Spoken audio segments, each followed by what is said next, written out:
Welcome to my channel. Now, TLC's Chilli and Nick Cannon is being chased down by a modern day slave catcher. I'm going to say that again. Chilli from TLC and Nick Cannon is being chased down by a modern day slave catcher. I was on Facebook and I saw a video that hit my timeline of Keith Boykins, which is a former aide to Bill Clinton. And he's basically chasing down Chilli from TLC and Nick Cannon for basically not supporting the Democratic Party. Now, I'm going to show you, I'm going to let you hear the video, and then I'm going to do some commentary on it. And listen to what he said. And we're going to fact check this brother in live time, or this modern day slave catcher, because the Democrats tripping. And because the celebrities and all of that, we've been knowing this for a very long time, that we should not be listening to no comedians and musicians tell us anything about political, about our, what our political beliefs are. But apparently Nick Cannon says something that, pretty much rubbed this brother the wrong way. And Chilli from TLC did the same thing. So we're going to listen to the clip, and then I'll give some commentary, and we're going to fact check this brother in real time. So let's go. Don't fall for the okie doke from these misinformed celebrities speaking about politics. Just this week, we found out that TLC's Chilli posted conspiracy theories about Michelle Obama and donated to Donald Trump. Meanwhile, Nick Cannon is out here claiming the Democrats are the party of the KKK, a historically illiterate argument that ignores the fact that Democrats signed the Civil Rights Act, the Voting Rights Act, the Fair Housing Act, the Emmett Till Anti-Lynching Act, and gave us the first and only black president and vice president. But Nick Cannon supports Donald Trump, the same Trump who posted. So listen, man. Let's give some context.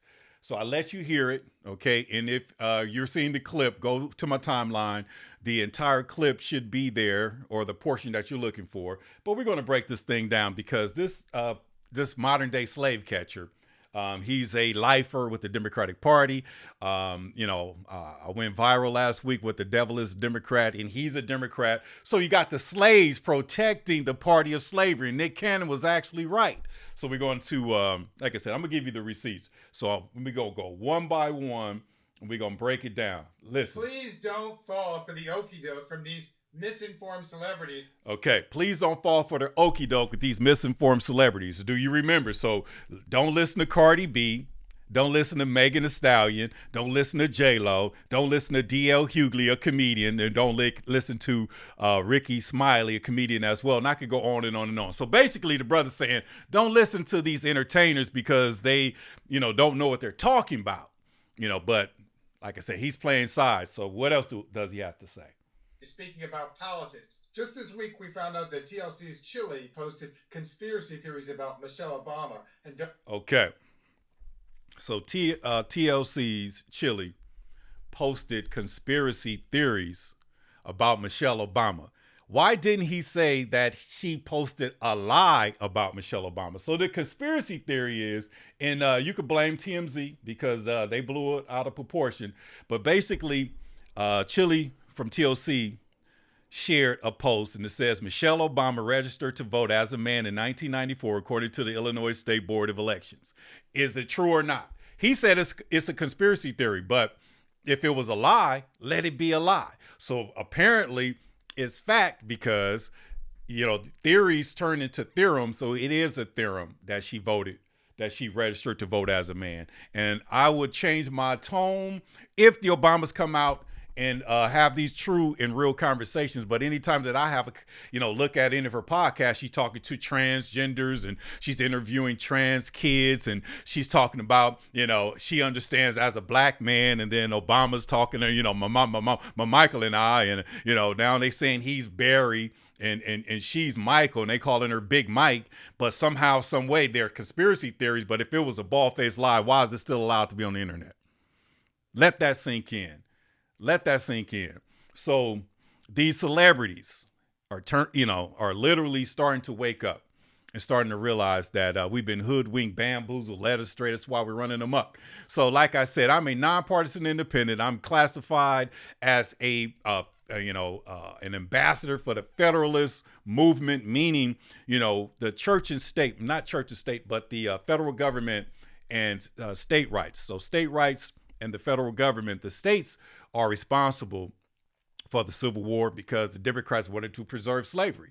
So state rights, this is how they can go against the federal government, like the ICE agents and things like that. And one thing that we all do know, that a house divided cannot stand. So this conspiracy theory that Michelle Obama registered to vote as a man, why are they not saying that against any other real born natural woman? Why regular women, there's no accusations or anything like that against, most women. Why is it her? Because Obama was a, political plant. Nobody's talking or having any conversation about how his chef, was killed in 6 feet of water, butt naked, at Obama's home in Martha's Vineyard. Could you imagine if somebody died or was unalived in Mar-a-Lago, how the mainstream media would do this, how would do their thing? And the crazy thing about it, the devil is a Democrat, because the devil had these Democrats on Palm Saturday protesting no kings. This is like make it make sense.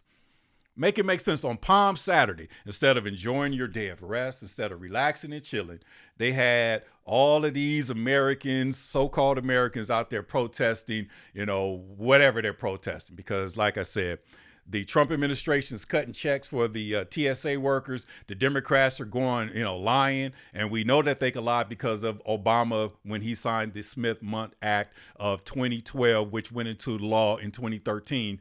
What means is that the federal government or the United States government can actually use propaganda on its American citizens. And that's the craziest thing ever. But just like he said, we don't listen to these celebrities, and Chilli, from TLC, she has a right to do what she chooses to do. Why do we have this modern day slave catcher trying to put her on blast for living her life the way that she wants to live it? And then he basically said this about Nick Cannon, as if Nick Cannon was lying about the party of the KKK. Look. Donated to Donald Trump. Meanwhile, Nick Cannon is out here claiming the Democrats the party of the KKK.